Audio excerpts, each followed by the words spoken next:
You could probably do Black Act Road with that. Old Iron Trail, there's a whole bunch of shit. Yeah.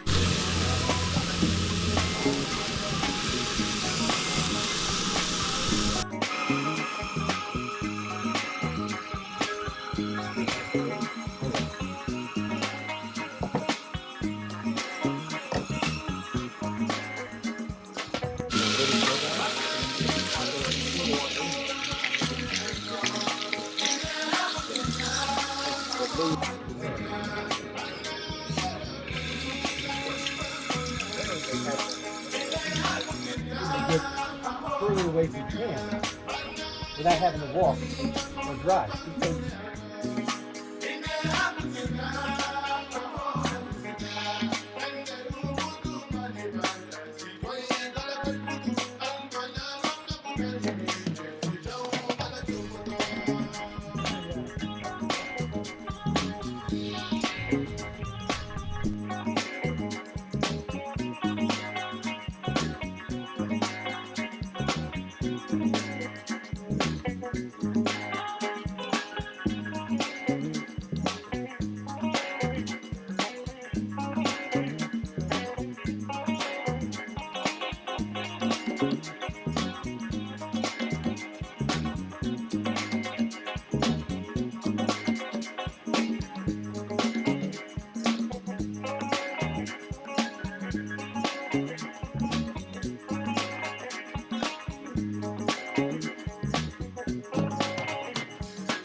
All right, so what we have here is what we call the snake method for cooking a brisket. And the idea is you do a double stack of charcoal briquettes. So you do one row and then you put another row on top of it. And then you kind of space out your smoking woods. In this case, we're using hickory. I've used mesquite in the past. You can use apple, cherry, whatever makes the most sense for your brisket. The goal is not necessarily to worry about how many briquettes you use. It's the gap between the tail and the head. You want to make sure you leave a space here. So when you put your brisket in, the biggest part of the brisket will be in this gap. So it'll be facing this orientation. Also put a pan of water. You can do 4 to 6 cups depending on how much water you need to use. That helps kind of not only evaporate and keep things cool so you don't overheat the grill, but also so the drippings will go down to it as well. So that's really all it is. And it's one of those set it and forget it moments. So once you light it on the tail end of it or the head end of it, whatever you want to call this, it'll just continue to march all the way around. And by the time it gets down to here, it's done. So there's really no need to worry about, you know, temperatures, timing, things of that nature. This is an oversized Weber grill, so I bought one specifically so I could do briskets. Your standard 18 inches won't necessarily hold a good sized piece of meat. When it comes to the vents, my vent's wide open in the bottom, and then I'll have it wide open in the top, but the vent on the top actually sits over the biggest part of the meat. So that's kind of how you want to orient your lid when you're cooking. There's a lot of videos out there about the temperatures. You want to do between 275 and 300 and keep it that way until the meat hits 170. And then you'll want to wrap it in foil, cook it some more until it gets up to, I think, around 205, 210, and then it's ready to go. You'll hit a stall at about 150 degrees. Trust the snake, as I like to say. And when you hit that stall, it'll be for a while, but that's okay. Eventually, the meat will start to rise back up. And literally, that's all there is to it. So, like I said, there's several other videos actually showing this process all the way start to finish, but that's kind of how I do my briskets. Yeah, so what I'm going to do now is just go ahead and light the tail end of the snake so that it'll start going. And like I said, it's a slow crawl. Once I'm done doing that, I'll go ahead and put the grill on, put the meat on, and you'll see I have thermoprobes. And I know people have different kinds of ways to measure temperature, but I find that this is actually one of the best things you can get. It's got 2 probes. One I'll stick in the meat and one I'll stick as far as measuring the ambient temperature, just to kind of keep an eye on it. And because this connects via Wi-Fi to each other, I can take this pretty much within, 50 to 100 feet away from the grill, and not have to constantly be monitoring the temperatures of the meat because I've got it on this. So it makes it much easier to maintain your food when you don't have to worry about the temperatures. So, all right, so let's get this going.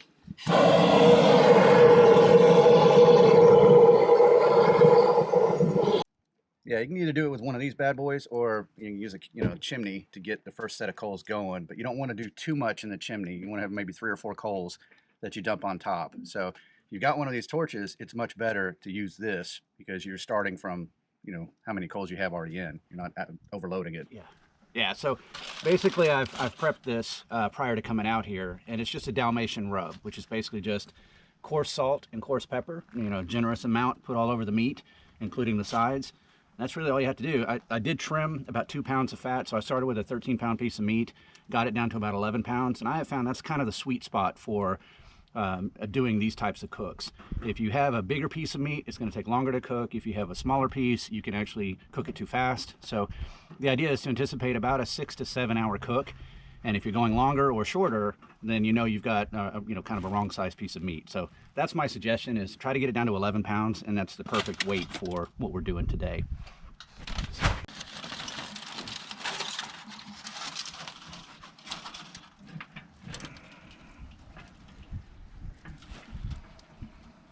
You'll notice we've done fat side up on this particular cook. There's really 2 schools of thought. Some people believe fat side up is better than fat side down. I have personally not seen any much of a difference between the two. Just know if you're going fat side up, what will typically happen is the fat will render about halfway through the cook and actually cools the meat down. So your stall is actually going to be a lot longer doing it this way than, say, if you had fat side down.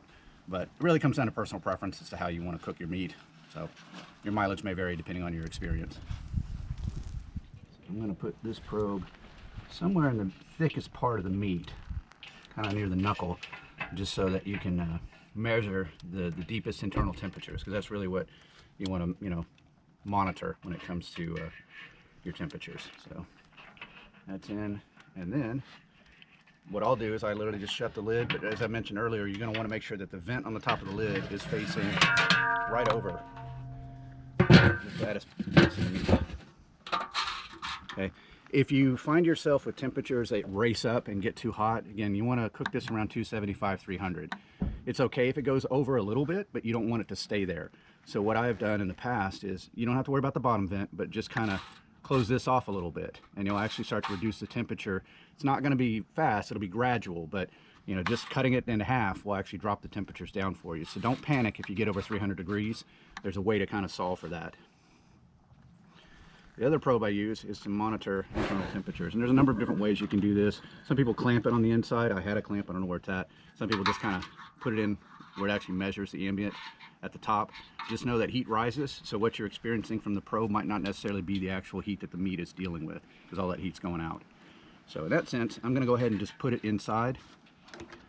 Just hang my deal right there. Take this and just kind of put it somewhere in so it can measure the temperature.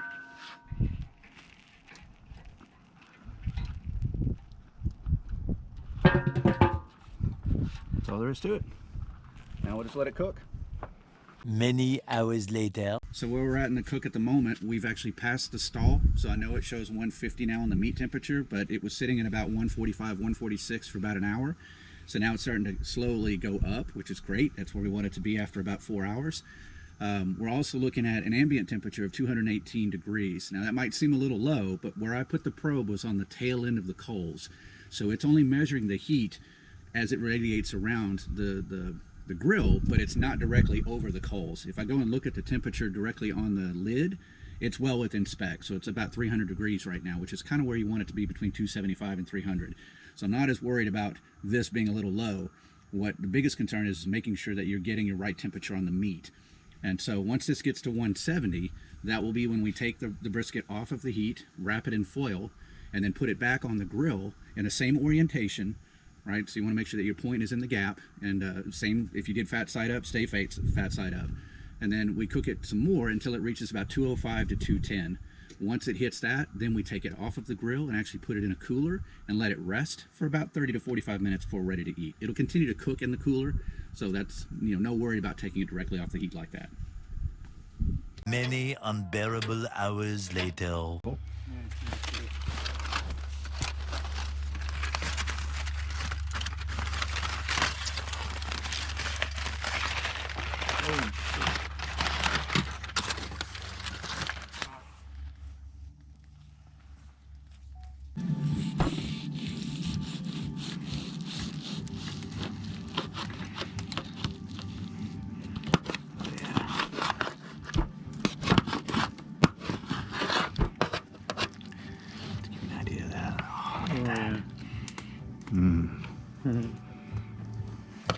All right, so that's for her. Who wants to take the first little slice? I think the cook needs to take it. Yeah, I think so.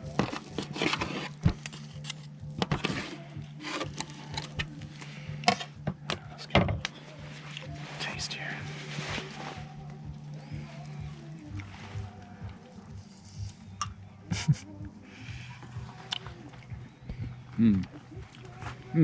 Yeah? Win? Grab a little piece of that last one.